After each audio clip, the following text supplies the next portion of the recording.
करण्याचा निर्णय घेतलाय, त्यामुळे ओलिया मालवण तुम्हाला करायची फिल्डिंग. चला थोडस आपण क्विक करूया सावळे टीम, लगेचच तुम्ही फील्ड सेटअप करून घ्या. 6 चेंडू आणि 14 धावांची आवश्यकता. कंपल्सरी चेसिंग हा स्पर्धेचा नियम. आणि या महत्वाच्या षटकासाठी, या क्रुशियल ओव्हरसाठी जबाबदारी दिली आहे ती म्हणजे रोहित केदारीच्या खांद्यावर. रोहित केदारी एक अष्टपैलू खेळाडू, पहिल्या सामन्याचा हिरो. पहिला सामना एकतर्फी झुंज त्याने दिली आणि नुसती झुंज नाही दिली, तो विजयश्री खेचून आणला. आणि आता मात्र गोलंदाजच्या रूपामध्ये ॲज अ बॉलर त्याला ही जबाबदारी पार पडायची आहे. 6 चेंडू 14 समोर आहे तो म्हणजे नुकताच मैदानात दाखल झालेला देवेश कोळी. अजून एकही बॉल तो खेळला नाहीये. तर सेट झालेला बॅट्समन नयन कोळी आहे तो नॉन स्ट्रायकिंग एंडवर. 6 बॉल 14. चला मॅचला लगेच सुरुवात करा प्लीज. पहिलाच बॉल, नुसतीच बॅट फिरवली आहे, संपर्क म्हणावा तसा झालेला नाहीये. पंचांचा इशारा लेगबायच्या स्वरूपामध्ये एक धाव मिळते. नयन कोळी स्ट्राईकवर आलाय, त्यामुळे गावदेवी दिवाळी संघाच्या आशा नक्कीच पुन्हा एकदा पल्लवित झाले असतील. किंबहुना सामन्यामध्ये अजून ते बाहेर गेलेले नाहीयेत, कारण 5 बॉल 13 होऊ शकतात. मात्र समोर रोहित केदारीचा अनुभव आणि एका बाजूला नयन कोळी, हे दोघांचं बॅटल इथे आपल्याला पाहायला मिळत आहे. हा रणसंग्राम पाहायला मिळतोय. सुपर 3 साठी सुरू असलेली लढत पाहायला मिळते. 5 चेंडू 13 धावा. सावळे की दिवाळे. हाफ ट्रॅकर बॅकफुट वर पंच केलाय, बॉल हवेत आणि हा षटकार लॉंग ऑन बाउंड्री लाईनला क्लिअर करत प्रेक्षकाला गुंगारा देऊन, चकवा देऊन हा बॉल गेलाय सीमा रेषा पलीकडे आणि आलाय हा षटकार. आता 4 बॉल आणि 7 ची गरज. सामन्यामध्ये पुन्हा एकदा आपल्याला पाहायला मिळते एक ऊर्जा, एक संजीवनी येत असताना. 4 चेंडू 7 धावांची गरज. काय फटका खेचला नयन कोळीने, बॅकफुटवर गेला आणि समोर खेचला. अशा प्रकारचे फटके सचिनजी कमी पाहायला मिळतात आपल्याला. आणि इथे पहा कशा पद्धतीने ऍक्शन रिप्ले आपल्या स्क्रीनवर आहे. शेवटच्या मोमेंट पर्यंत लक्ष होतं नयनचं की कॅच होतोय की षटकार जातोय. 4 बॉल 7. 4 मध्ये 7 ची गरज. 27 झाल्यात, 34 करायच्यात.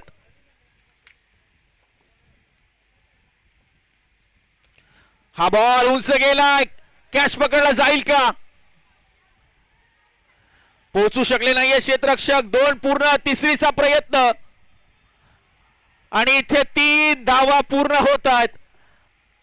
चौथीचा प्रयत्न होणार नाहीये. 3 धावा इथे पूर्ण झाल्यात आणि आता 3 बॉल आणि 4 धावांची गरज. सामना फिरवलाय पूर्णपणे त्या षटकाराने नयन कोळीच्या. काय चुरशीची लढत मैदानाच्या आतमध्ये पाहायला मिळते. आपल्या प्रत्येकाचं आयुष्य शून्यापासून निर्माण होत असतं, मात्र त्या शून्याच्या पुढे आकडे स्वकर्तृत्वाने लावायचे असतात. ते स्वकर्तृत्व मात्र आता इथे खेळाडू सिद्ध करत असताना, दाखवत असताना. 3 चेंडू 4 धावा. आता सावळे टीम साठी ऍडव्हान्टेज आहे की समोर देवेश कोळी आहे, ज्याने एकच बॉल खेळलाय आणि बॅटच्या साह्याने कोणती धाव आली नाहीये. तर दुसऱ्या बाजूला सेट बॅट्समन नयन कोळी आहे. 3 बॉल 4 ची आवश्यकता. 922 आर्मी सावळे की गावदेवी दिवाळे, एक रायगड जिल्हा, एक ठाणे जिल्हा, एक पनवेल नगरी, तर एक नवी मुंबई नगरी, अशी चुरशीची लढत. रोहित केदारी पुन्हा एकदा सज्ज. Round the wicket. 3-4. अप्रतिम चेंडू, सबमरीन डिलिव्हरी, टप्पा पडल्यानंतर राईज झालाय, डॉट आलाय आणि आता 2 चेंडू 4 ची आवश्यकता. इथून पराभव झाला तर पराभव जिवारी लागणार आहे आणि जिंकाल तर बक्षीस एक नावावर नोंदवलं जाईल. सुपर 3 साठी असलेली लढत. 2 चेंडू 4 धावा. युवा देवेश कोळीवर आता प्रचंड प्रेशर आहे. दुसऱ्या बाजूला रोहित केदारी थोडा रिलॅक्स वाटतोय. अशा क्रुशियल मोमेंटला त्यांनी अनेक वेळा मॅच जिंकवण्याची किमया केली आहे. 2 बॉल 4 ची आवश्यकता.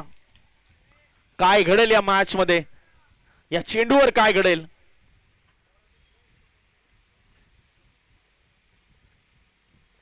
यावेळेस हेलिकॉप्टर स्ट्रोक एक्झिक्यूट केलाय आणि वेस्ट स्टॉप.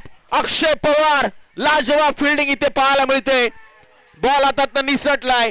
तिसरीचा प्रयत्न आणि 3 धावा पूर्ण. चौथीचा प्रयत्न होईल का? चौथीचा प्रयत्न नाही झालाय. काय फिल्डिंग आहे अक्षय पवारची. ऍक्शन रिप्ले आपल्या स्क्रीनवर आहे. एका हाताने बॉलला स्टॉप केले, एक धाव वाचवली, कारण आता एक बॉल एक वर आलाय सामना. कंपल्सरी चेसिंग आहे आणि महत्वाचं म्हणजे नयन कोळी स्ट्राईकवर आहे. ही गावदेवी दिवाळी टीम साठी जमेची बाब म्हणावी लागेल.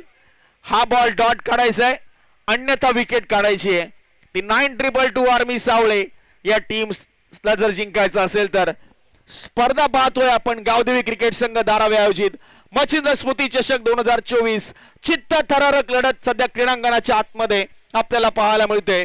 9222 आर्मी सावळे, आगरी तडकाचे प्रोप्रायटर मयूरजी माद्रे यांनी पुरस्कृत केलेला संघ. दुसऱ्या बाजूला गावदेवी दिवाळे. एक चेंडू एक धाव आपल्याला पाहायला मिळते.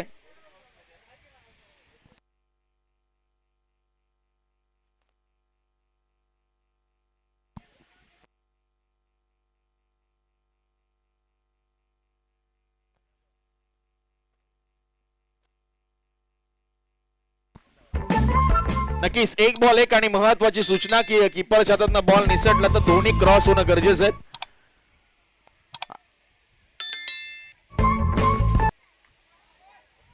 एक बॉल एक. सामना आवडला असेल तर टाळ्या हो जाऊ द्या मित्रांनो. सावळे की दिवाळे.